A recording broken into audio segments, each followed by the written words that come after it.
Welcome back, everyone, to Pillars of Eternity. We've got a weird soul fuckery going on in the sanitarium. In his state, the barriers between your soul and his are thin and porous, easily bypassed if you should wish it. Reach. You close your eyes and edge forward toward the boy's soul, and as you near it, a sudden malaise comes over you. You're cold and warm all at once, sweating and shivering and straining for breath, as you did on the caravan journey. The soul you approach is the wrong one, a parasitic plant that strangles its host. It's predatory and pitiless, and you have crossed paths with it before. Too late does it occur to you to retract, and already you feel yourself plunging into some interminable abyss of thought and memory. You're standing in the cell now, the same cell in the sanitarium. The halls are moonlit and empty, and you are waiting. At the far end of the ward, the door opens, revealing a flesh golem in silhouette beneath the stone archway. It makes its usual rounds, the same stops every time, the misbegotten child of despondent creators. When the construct is closed, you coil yourself up and spring forward, passing out of the boy's body as though it were a membrane. You can sense his body behind you collapsing to the floor, a puppet whose strings have been cut. You're rushing towards the golem now, bodiless as a gust of wind. Quickly, you think to yourself, quickly, and you feel the strength hemorrhaging from your soul as you dart towards the makeshift abomination. You pass into the golem shell and overtake the soul implanted within, encircling it, suppressing it. Contained in this new vessel, you are strong again. You step heavy-footed down corridors unheeded by the other constructs, and scrutinized only by the wary, untrustworthy eyes of the mad, coming at last to an office, piled with books and scribbled papers, and the perverse implements of animancy. You set your oversized hands upon a large machine, a nest of globes and tubes and coils in the center of the room. You go to work, bending wires and unsettling alignments. Your surroundings are pulled past you, or perhaps you are pulled past them, and they dissolve into a blur. When they settle into place again, you're outside on a clear day, standing in front of a crowd stacked high above you on the tiered seats of an amphitheater. You're acting for the crowd, standing deliberately still, but there is no play. A balding man with rodent-like features is strapping you to the machine, the one you had tampered with. You see your arms for the first time, short and fleshy, unmistakably those of a little girl, but this body is not truly yours. Your mind still holds the same determination, the same hard-heartedness as before. The body itself is cold, vacuous. Unlike the others, this one has no soul. The man speaks and the crowd applauds with an enthusiasm worthy of a hero's entrance. "Bear witness," he says, as he pulls the lever. The machine shivers and sparks, and a bead of sweat rolls down the side of the man's brow, but the crowd's apprehension quickly gives way to awe as a crystal globe fills with a radiant mist that casts the entire theater aglow. He opens a valve, and the glow crawls through a tube along a length of copper wiring that runs to a set of electrodes beneath your armpits. You feel nothing when it reaches you, as it should be, for you have been leading his work astray periodically for quite some time, altering notes and settings and playing puppeteer for the Hollowborn. But you make it look how people would expect it to look when a body is infused with a soul.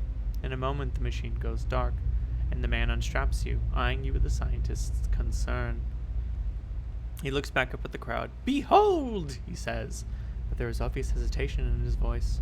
Slowly, you take a plodding step forward, then another, and another. You look up at the man, giving him the eye contact of which no Hollowborn is capable, and the crowd gasps.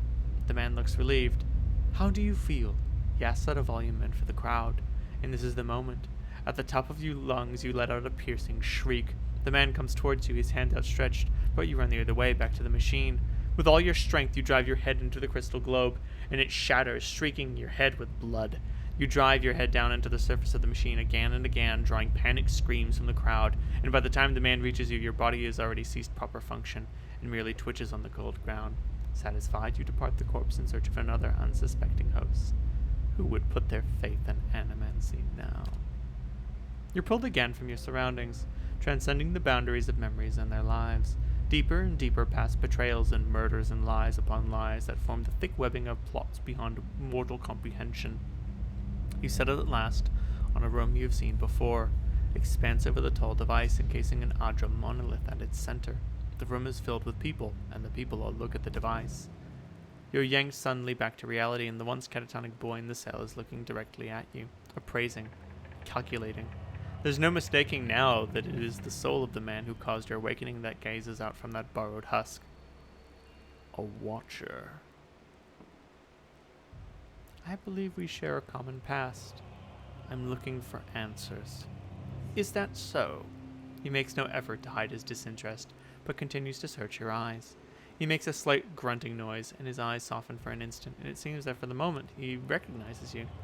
He opens his mouth to speak, then seems think better of what he was about to say. His jaw tightens.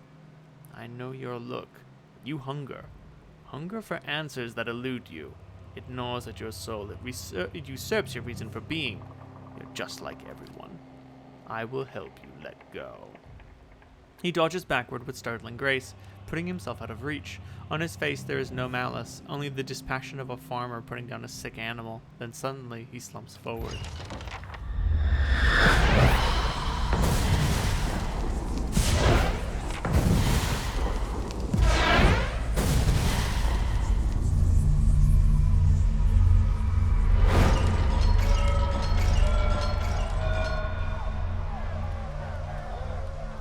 Beautiful. What? Graham? I thought we were pals.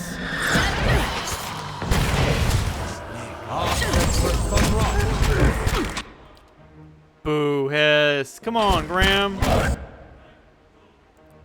Crazed patience, Idelman. Flesh constructs. What is wrong? Infestation of maggots. Jesus Christ. 10 damage by percentage of endurance lost over 33 seconds. Okay.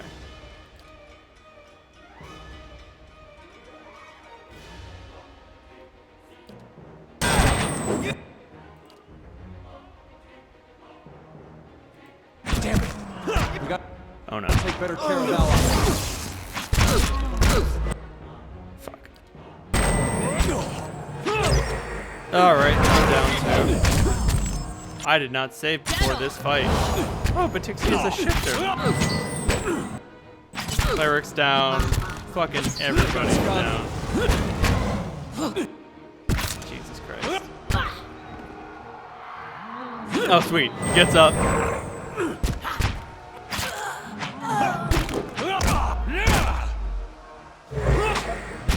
Jesus Christ. Okay, I was about to say, is Adair gonna fucking end this? Oof. God damn.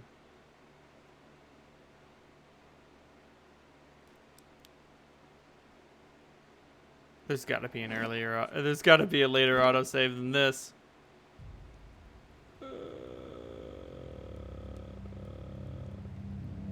There does. This will be later because it's the second time I went downstairs. Okay. Okay. That'll save me some time. All right then. I can just skip through a couple of conversations. No biggie.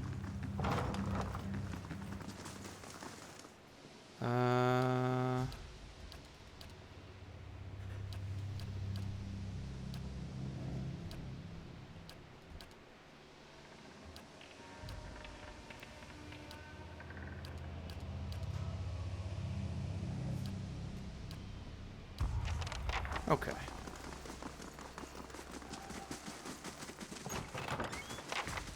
It's no trouble. Not sure how I feel about this. I suppose it can't be helped. There you go. Wait a minute. What if I go... Oh, never mind. This sword's really good.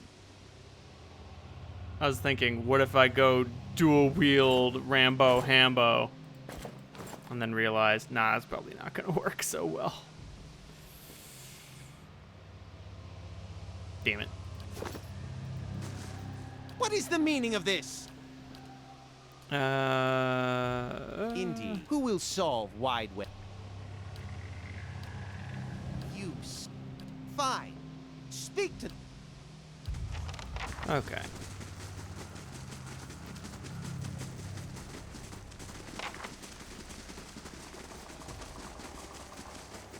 Okay, so the flesh constructs are empty. Well, that doesn't explain exactly why he can... Then again, he probably doesn't need to possess any of the people in the North Ward, except for maybe Graham.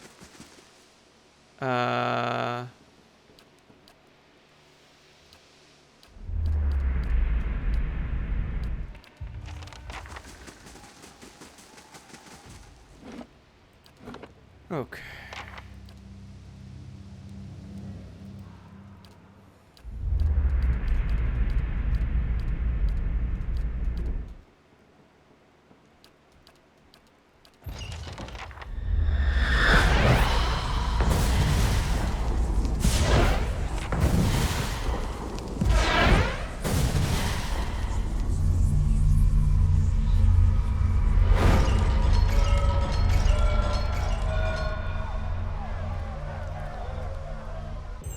Okay, this is a pretty sick scene.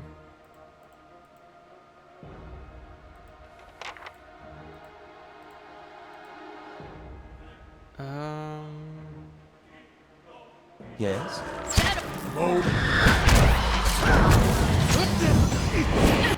Jesus Christ, that's a lot of damage. Hey.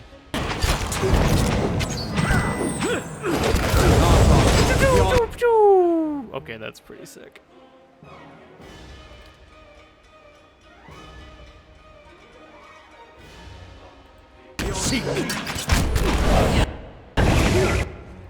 Jesus Christ.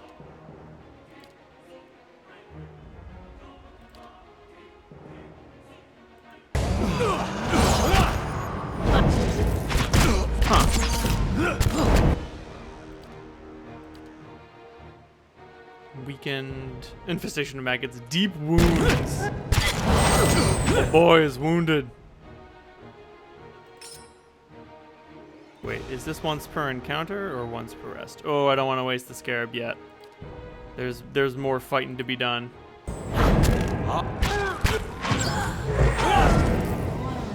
That's it!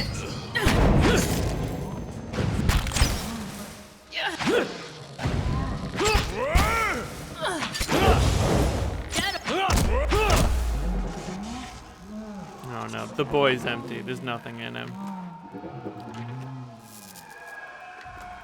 Of course.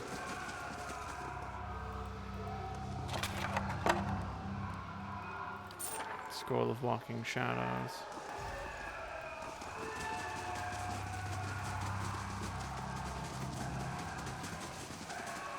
Hey. Of course. Okay. Feels like all hell's broken loose. Oh boy. No, no, no. There we go. Keep him locked in the doorway.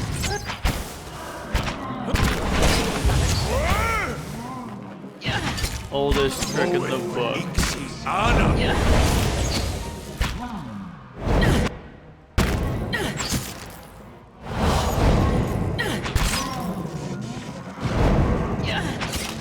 Jesus Christ. That's it! Hey. That big damage. Of course.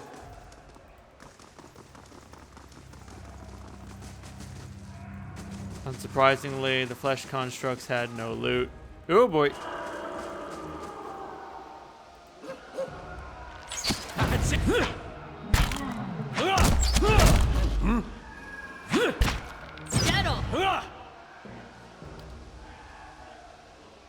Okay. You can trust me.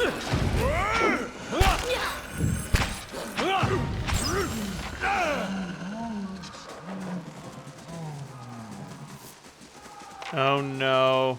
The witches are loose. Why did you leave an axe with the witches?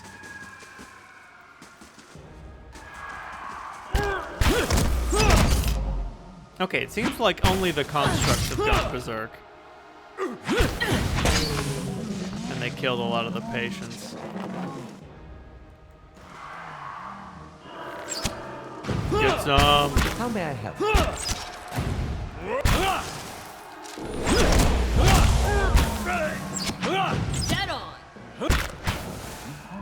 I know I'm all about that melee mashing life, but sometimes you gotta grab a crossbow, you know? You don't wanna let the melee get too... If the melee's too busy, you know, stay out of it, man.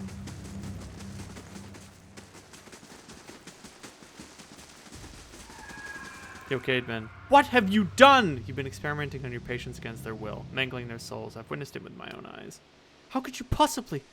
Look, it had to be done. Ethelmere and the others, they took everything from me. Everything when I was this close.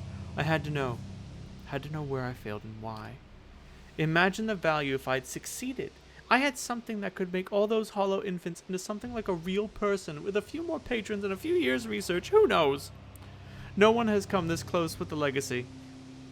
It's why I have to continue. Why I have to risk everything here working in secret. It's why you have to lie to Ethelmere for me. Tell him you've cleared me of all suspicion.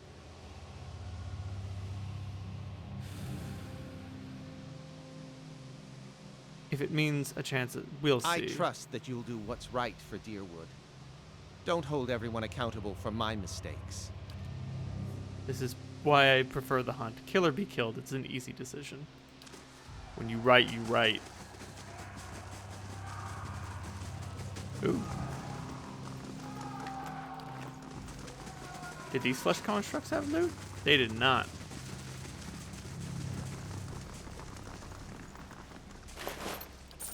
One copper piece to her name. Yoink.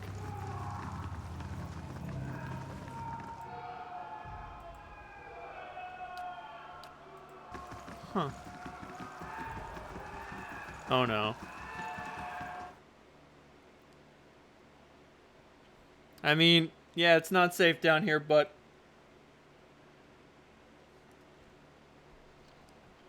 only because someone made it unsafe.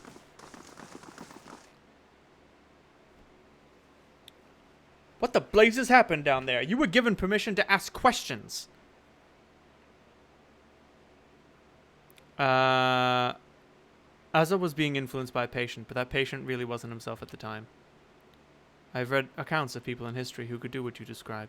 The accounts are few and brief and never reliable. Some go as far as to suggest that they're all the same person. If truly such a person was here among us, plotting our ruin, but that I had a body again and could be of some real use in our time of need, I fear what the future may hold for this place. I'm grateful you were able to dispatch the threat before there was a loss of innocent life. We very much nearly had another scandal on our hands. What of Azzo? What part did this experiment play in the catastrophe? Azzo was only trying to help the patients. The leaden key would have found a way to interfere with the sanitarium even without him. Your half answer suggests a bias, but it also suggests it's as close to the truth as I'll get from you. Cademan will remain here, but he will be monitored, and under no circumstances will he have access to any such equipment.